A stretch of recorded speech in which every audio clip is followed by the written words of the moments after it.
Welcome back to Mulhollen Billiard Channel. Today we're going to go over practice. We've all heard the saying, practice doesn't make perfect. Perfect practice makes perfect. And Jeremy Jones talks about this all the time. Um, thoughtless practice is actually might be bad for your game. That's why they say work with an instructor before you really get into bad habits. If you're just starting, it's best to just get an instructor to work with right away because practice makes permanent. So if you permanently put bad things into your habits, that stuff is very hard to break and it's very hard to reverse as an instructor when you start off with something that is not good. So today is a simple rotation. It's not 9-ball specific, but it's rotation. It can be 9, 10, or full-blown just rotation with 15 balls. But this is going to be more for people that are, this works for beginner, mid-level, and advanced players because believe me, I am very guilty of just throwing balls out, swatting balls around, thoughtless. Believe me, I'm guilty of it, especially in my own house. I'll come over and I just pound balls and it's really thoughtless. But this is a way to ensure that you're thinking your way through outs. And when you're practicing, you're actually thinking and trying your best to develop good habits. So let's get into the how the drill works. Okay, so this is a 9-ball drill, and look how clean those balls are. Look at that. I just did a ball cleaner video, so check that out. I'll link it at the end. But anyway, so it's a 9-ball drill specifically, and I have all 15 balls out, and you're thinking to yourself, well, why? Okay, so here's what I do. So all the balls, after you get done warming up, will be in the pockets, okay? And they'll be in random pockets like this. Oh, look at all this stuff on the table. Do not build cues and use your table as a workbench. It's extremely frustrating. But anyway, so let's hurry up and get these put away. So this is what you're left with after you get done hitting some balls. So all the balls are in the pockets, okay? So the problem with what most people do when they're practicing 9-ball is the table's empty. You throw up 9 balls, 1 through 9. Sometimes you'll break, sometimes you'll just throw them out and hit balls.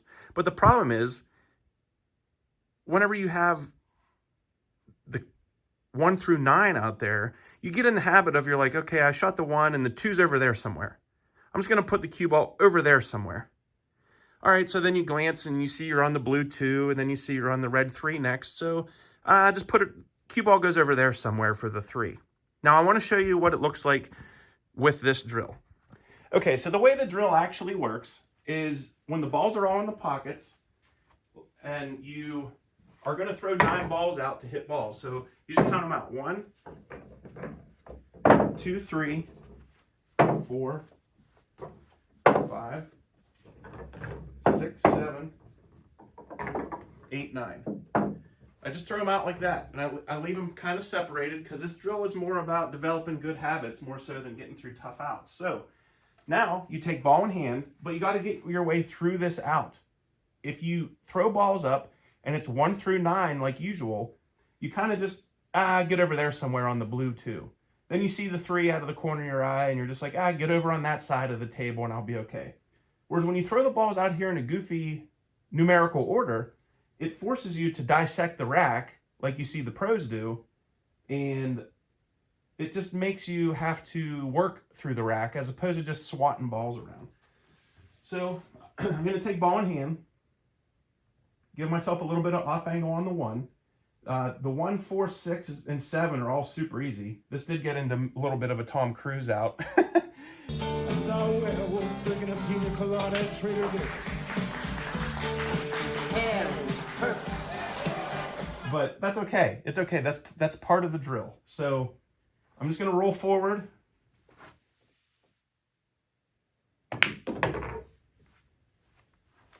And get jacked up over the 15 to start out. That's how that works.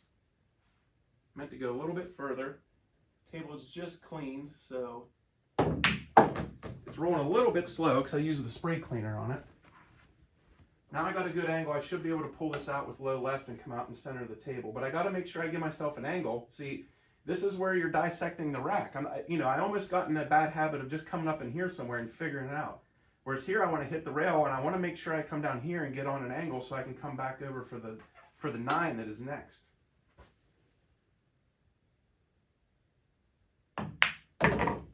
and I hit it terribly. I quit on that stroke. This is my second rack of the day. So I quit on that stroke, hit it very, very poorly. Now I got to recover, and I'm going to have to kind of get out in here somewhere for this 9. And I got to hit a much better shot here than I really needed to. This could have been a simple out. I got the window at least, so now I'm back in line. On this one, you can stop the ball and take your medicine. You know, make the 9 a little bit easier, and just cinch it. It's probably the move here instead of drawing it back.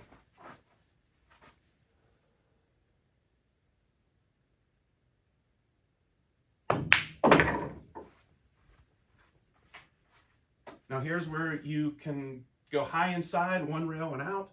I don't like that play at all. Low left brings you 2 rails and out is the move here. Just gotta make sure I don't quit on this stroke. Low left, finish the stroke, 2 rails and out. Whoa, whoa. See, if I'm on the wrong side of this 13, it changed. Okay, I'm good. I'm off angle just a little bit. I can come to the bottom side of this 14 and make this finish very, very easy.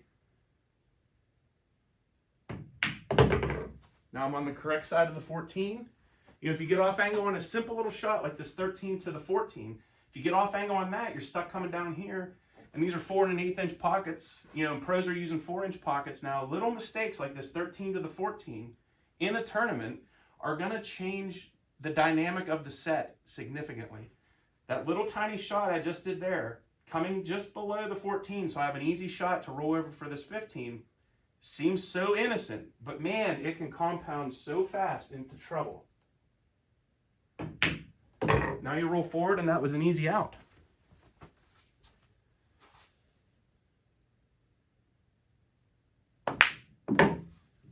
So anyway, let's talk about the drill. So real quick, I am a pull table mechanic. I'm a pull cue maker. I make high performance shafts. That's a DM3 M Core shaft I'm using there. Play phenomenal. Please comment below. Get a quote. You won't be disappointed, I promise. But this drill is better than it sounds for your game, I promise you. Throw the balls out, count 9 out. You have no clue which 9 balls are coming out, and you have to actually think through the rack. Little shots like that 13 to the 14 come up all the time when you're practicing, but if you're just swatting balls around and not really paying too much attention to what the third ball in line is, those little mistakes can compound, and practice makes permanent. So if you're not really paying much attention in your practice, that carries over to the tournament, and then you're making tiny little mistakes on simple little 3-ball outs that could have been avoided just by practicing a little bit better. So anyway, Mulhollen Billiard channel out. Catch you on the next one.